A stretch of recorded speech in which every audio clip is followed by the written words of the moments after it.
Hello, Herman Williams here again with another Money Smarts lesson. Do you have a budget? No, I mean a real budget. One that is either written down somewhere or tracked electronically. Do you have financial goals in your head but you don't seem to be making any progress? Well, if any of these situations apply to you, then you should definitely watch this video. Now, I know when I said, do you have a budget, some of you were like, yeah, I have a budget. When my money runs out, I quit spending. Well, we all know that is not really a budget. If you don't have a real budget, maybe it's because you haven't given yourself a good enough reason to do it. Everyone knows that you should have a budget, but if you don't have a goal or something that you are striving for, then chances are you're not going to do it. Creating and managing a budget does require a conscious effort on your part in order for it to be effective. So the first thing you need to do is give yourself a reason for having a budget. Do you want to pay off debt, plan for retirement, save for a down payment on a home, or maybe you just want to be able to take a vacation once a year? Whatever the reason, you have to own it. If it is something that you want to accomplish, you are more than likely to be committed to it and are more likely to be successful at reaching that goal. So what are some of the benefits of having a budget anyway? Well, first of all, having a budget gives you control over your money. A budget is a way of being intentional about the way you spend and save your money. If you don't have control of your money will control you. Having a budget keeps you focused on your money goals, and when you have something that you are striving for, you will make better spending decisions. I think budgeting has been given a bad rap, and I believe the reason that some people don't want to commit to a budget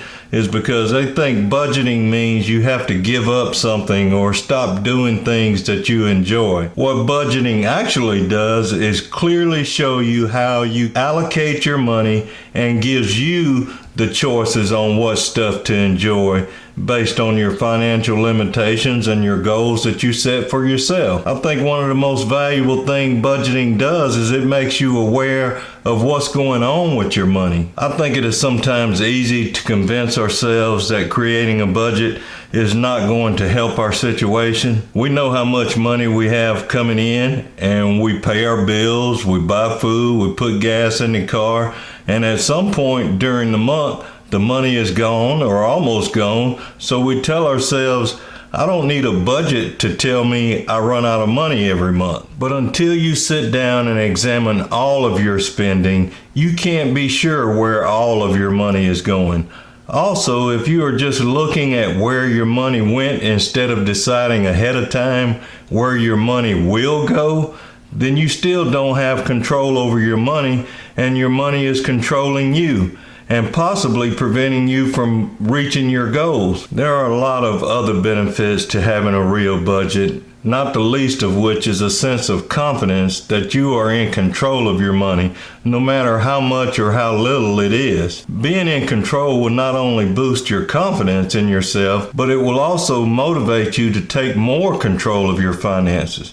You may be inspired to start that business you've dreamed about, or maybe take more aggressive steps toward planning for your retirement. If you are already retired and on a fixed income, having a real budget will give you the confidence and flexibility you need to weather the storm when there's a downturn in the market or unexpected expenses come up. How do you build a real budget? Well, first you need to understand that a budget has three main components other than your income. The first component of your budget is your fixed expenses. Fixed expenses are those things that you have to pay every month and that are usually the same amount each month. I'm talking about things like your rent or your mortgage, your auto, home, or life insurance, maybe child care, or education costs. The second component of your budget is your variable expenses. These are things that you spend money on every month, but the amount varies from month to month. This can be utilities, groceries, gas for your car, and maybe a few other things. Third component is your discretionary spending, and it's called discretionary because it is left to your discretion how much you spend in this area each month. Discretionary spending includes things like dining or eating out,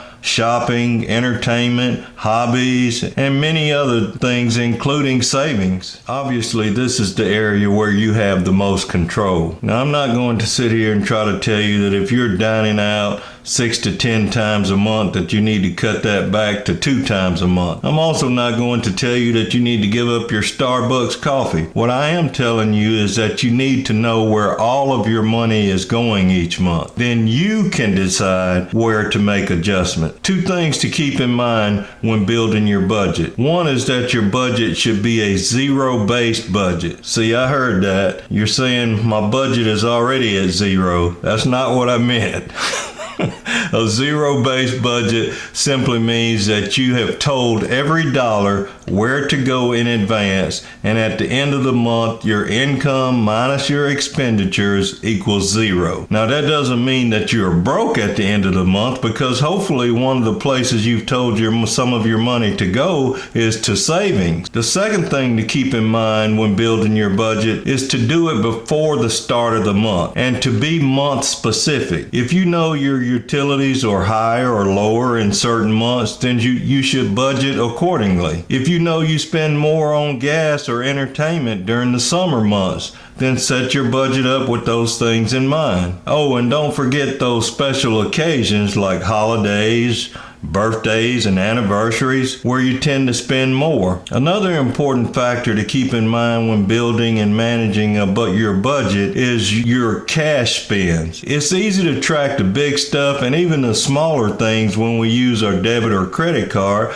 because there is a paper trail or a statement that we can turn to and see how much we spent. Most people don't think about the things they pay for with cash these days because most people use some form of plastic for most of their transactions. Still, most of us use cash for at least some transactions, so make sure you account for those things in your budget as well. So now that you've given yourself a reason to have a real budget and you know what goes into building your budget, how do you actually do it without making it more work than you will be willing to commit to? Well, you are in luck, because in this age of technology at your fingertips, you have lots of choices of free apps and software to help you build and manage your budget from your cell phone, tablet, laptop, desktop, or almost any other connected device. There are a number of apps that give you budgeting features and allow you to connect all of your accounts in one place if you choose to do so. Now, I will leave a link to several of these apps down in the description before, and you can choose which one, if any, works best for you. I personally like one called Mint. It is made by Intuit, the company that makes TurboTax and Quicken. Now, let me give my disclaimer. I am not affiliated in any way with any of these companies or products. I'm just giving you some options to choose from that I have looked at for functionality and convenience. The good thing about most of these apps is that you can connect them to your bank accounts, and in some cases they will start to build a budget for you. Most of them will categorize your transactions and arbitrarily set a budget amount for you based on what you've already spent in each category. You then have the option to accept their budget amount or adjust it up or down as you please. I highly recommend setting your own budget amount, but it does save you a lot of work by giving you a starting point. Some of the apps will even give you alerts or notifications when you are nearing your budgeted amount or if you have exceeded your budgeted amount. If you don't like using apps or software, you can always do it the old-fashioned way, by keeping track of things with pencil and paper. In fact, if you are having trouble finding any extra money to apply towards your goals, I suggest you write down every penny you spend every day for a whole month. You might be surprised to find out how much you spend on certain things. So now that you know why you need a budget, the benefits of having one, and how you can set up and manage one without working yourself to death, what's your excuse for not getting started? Why not set yourself up to learn a new behavior that will help you reach those goals you have been procrastinating about? A budget is a great tool to help set you on your path to financial independence and security. Why don't you give it a try? What do you have to lose? Please continue to stay safe out there, and until next time, behave well.